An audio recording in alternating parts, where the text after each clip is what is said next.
We founded Oxio about 5 years ago, and we offer a telecom as a service platform to enable a new type of telecom services within ecosystems. So typically working more with OTT and big tech to bring telecom into messaging apps, retail, and so on. Yeah, I think what's exciting right now is that we're getting into a mode where everyone is looking at sort of custom experiences, and we live in a world of hyper customization, hyper personalization. So MNOs typically up to now have been sort of adopting more of a one-size-fits-all approach, and that's an opportunity for MVNOs to actually innovate by creating like differentiated experiences. Yeah, so for us, I mean, the business is really about sort of bringing telecom capabilities to companies that have no telecom expertise whatsoever. And telecom at this point is a very balkanized industry where there's a lot of different players, right? We're here in Spain. Everyone cares about Movistar, for instance. I live in the US, you don't care about Movistar, you care about Verizon. But the world has gone global, and companies are just looking for a global platform to build against. So for us, this is the next challenge, is to be able to offer what we offer today, but on a global basis, so that we can service increasingly larger and larger companies. Yeah, I mean, it's a big challenge, right? Telecom historically was not accessible to startups. It's because we're effectively an MNO. We aim to become the biggest MNO in the world. So with that comes a lot of challenges, of course.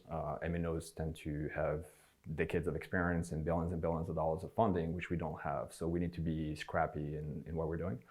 Particularly the challenge is also the way telecom is evolving differently in different countries, meaning that carriers historically saw themselves as being very differentiated, sort of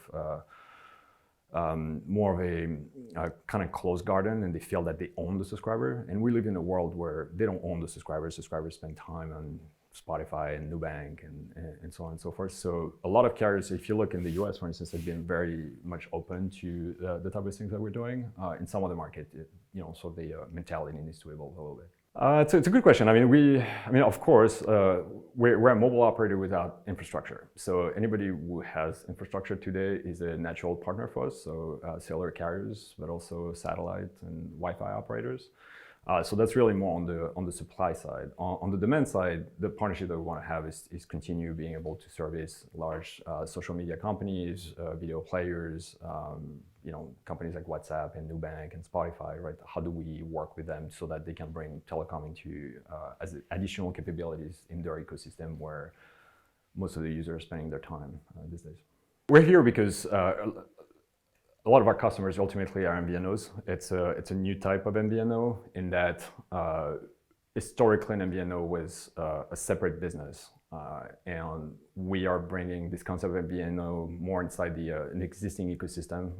So it's not like they're operating a different business, but ultimately from a telecom, the traditional definition of MVNO, it looks like an MVNO. So a lot of our customers are MVNOs ultimately. So this is exactly what we do.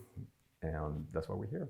Yeah, I was actually surprisingly very happy. I mean, first, great to meet people after a couple of years of pandemic in person. Like you can't really have those conversations over the phone. It's just not as natural. But the event was really well organized. A lot of very interesting people. I was very surprised at sort of the quality of the attendance, and definitely looking forward to coming back.